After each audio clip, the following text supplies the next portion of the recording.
Era l'anno delle acque cattive, quel 1951 con un cielo ostile sempre gonfio di pioggia che per mesi e mesi si abbatte in particolare sull'Italia centro-settentrionale, ma non risparmia nemmeno il sud e le isole.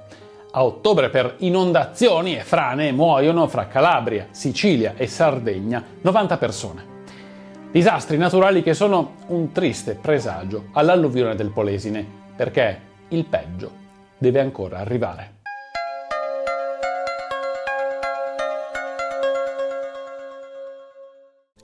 Chi ha visto il film Il ritorno di Don Camillo, uscito nel 1953, ricorderà le drammatiche immagini dell'inondazione del paese di Brescello, con Don Camillo che, immerso nell'acqua fino alla vita in una chiesa devastata, conforta i suoi concittadini assiepati in cima a un argine. Forse non tutti sanno che le immagini del paese allagato sono reali, riprese durante la grande inondazione del Polesine del 1951, che colpisce prima anche altri territori, compresa la Bassa Reggiana limitrofa al Po, luogo di ambientazione del film. Dall'inizio di novembre piove ininterrottamente per 2 settimane lungo tutto il corso del Po, da monte a valle. Una circostanza anomala che ingrossa il fiume, alimentato a dismisura anche dagli affluenti che, altra circostanza difficile a verificarsi, sia dal versante alpino sia da quello appenninico, entrano tutti nel letto principale con un'onda di piena, mentre un infausto vento di scirocco rallenta il deflusso dell'acqua in mare. Il grande fiume lascia indenne la zona del Mantovano, dove si corre precipitosamente ai ripari con opere di contenimento, ma tra l'11 e il 12 novembre rompe in territorio emiliano, dove allaga campi coltivati e paesi. Mostra tutta la sua forza distruttiva in Veneto, quando attraversa la provincia di Rovigo. All'alba del 14 novembre il Po sfiora il colmo di piena nell'Alto Polesine, terra fitta di canali di bonifica, ma comunque sempre in lotta con l'acqua e la subsidenza. Oltretutto la Seconda Guerra Mondiale è finita da pochi anni e il territorio ancora ne risente, con i canali e gli argini che non hanno ricevuto l'adeguata manutenzione. Mentre in alcuni paesi gli abitanti cercano disperatamente e con pochi mezzi di rialzare gli argini, in altri, più a valle, dove era arrivata la falsa notizia di una rottura a monte, la disperazione e lo scoraggiamento non lasciano spazio a iniziative che, probabilmente, non sarebbero comunque servite a niente. Il Po inizia a tracimare già in mattinata, ma è intorno alle 8 di sera che rompe in 3 punti, quasi contemporaneamente, nei comuni di Canaro e Occhiobello.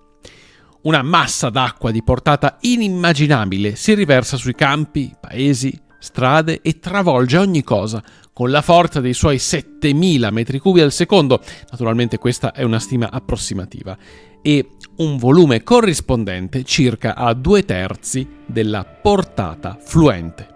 A peggiorare la situazione ci sono 2 ostacoli trasversali, la fossa Polesella e il canale di valle, che impediscono il flusso dell'acqua, provocando un'onda di ritorno a monte, ampliando così all'incirca del 40% la superficie di territorio inondato e allungando al tempo stesso il tempo di deflusso dell'acqua. Ed è proprio su come ovviare a questi ostacoli che nascono le prime controversie fra le varie autorità, che provocano ulteriori problemi alla tragedia già in atto.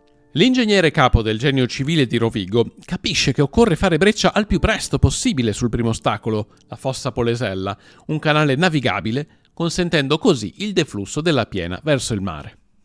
Di parere contrario il prefetto di Rovigo, che si è insediato da pochi giorni in città e non conosce nulla della realtà della regione né probabilmente ha competenze tecniche in campo idrografico.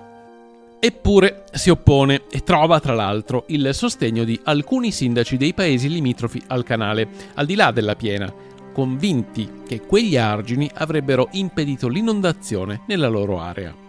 Ma la loro previsione si rivela del tutto infondata e così molti piccoli centri che avrebbero potuto uscire indenni dalla catastrofe vengono colpiti in pieno. Nella notte fra il 17 e il 18 novembre del 1951 la furia dell'acqua minaccia Rovigo, dove erano stati accolti molti sfollati dalle campagne e a mezzanotte arriva l'ordine di evacuare la città. Si ordina a tutti i cittadini di abbandonare immediatamente la città con tutti i mezzi a disposizione, anche a piedi. Rovigo però resiste, mentre quella stessa notte Adria, una città che all'epoca contava 35.000 abitanti, viene completamente allagata dall'acqua della fossa Polesella e si ritrova totalmente isolata, senza possibilità di ricevere soccorso.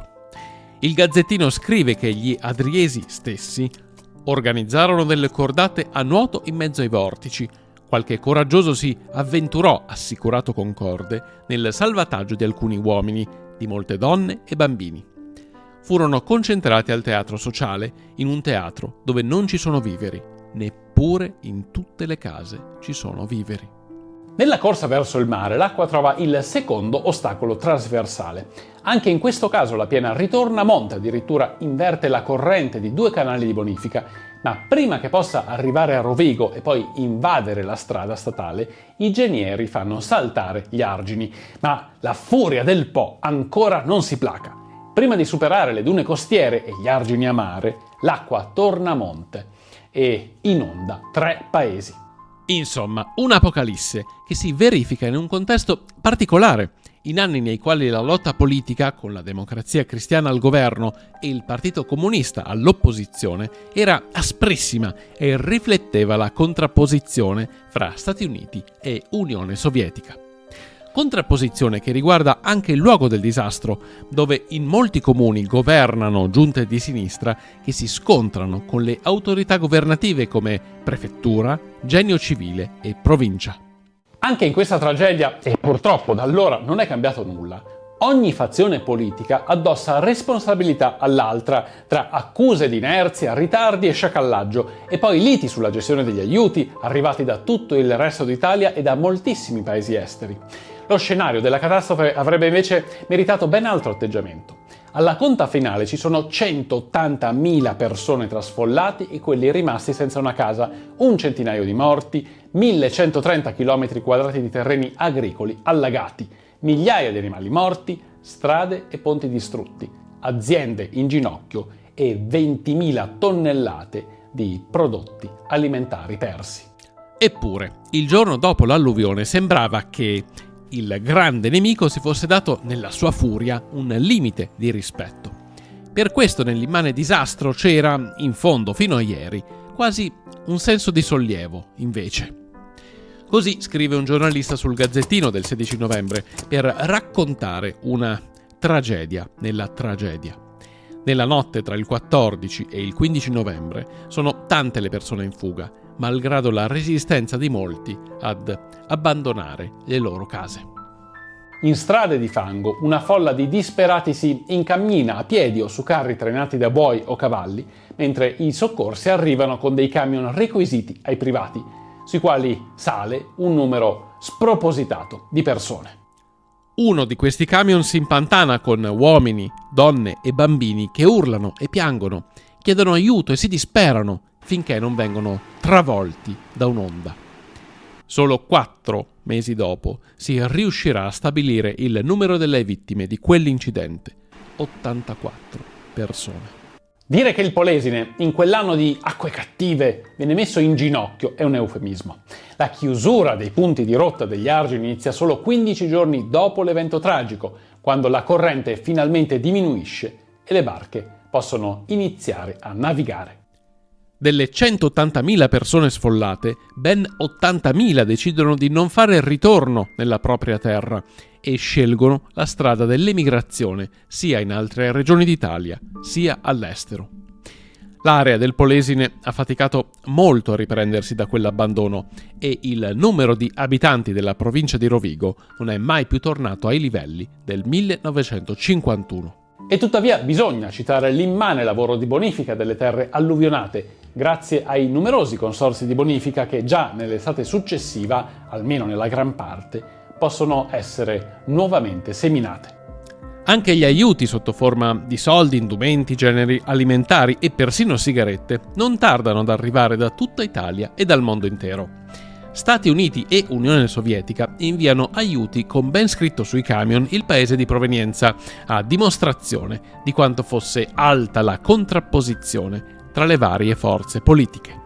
In questo contesto catastrofico, la vera nota positiva è rappresentata dalla solidarietà immediata arrivata tramite organizzazioni politiche e sindacali, associazioni e soprattutto dalla gente comune. Molti sfollati vengono ospitati in diverse regioni d'Italia da privati che li accolgono in casa propria e in molti casi li aiutano a ricostruirsi una vita nella città adottiva. La gente comune e le associazioni del territorio, come spesso succede, si dimostrano migliori delle forze politiche che governano il paese. Don Camillo e Peppone ce l'hanno insegnato. La rivalità va bene quando c'è il sole, ma quando i giorni si fanno bui e c'è da rimboccarsi le maniche, occorre farlo tutti insieme. Il dovere chiama, signor Sindaco. Questa è la lezione che, dopo tante tragedie, dovremmo aver imparato e noi romagnoli che stiamo vivendo da vicino la catastrofe dell'alluvione in questi giorni ce lo auguriamo di tutto cuore. Ma a parte la solidarietà fra cittadini che abbiamo visto nel video sulla lotta della Romagna contro il fango, la dolorosa storia delle calamità naturali racconta altro. Ancora nel 1977, a ben 27 anni di distanza, alcuni alluvionati del Polesine si rivolgono al Ministero degli Interni perché a loro non è arrivata alcuna forma di risarcimento. Purtroppo non la riceveranno mai.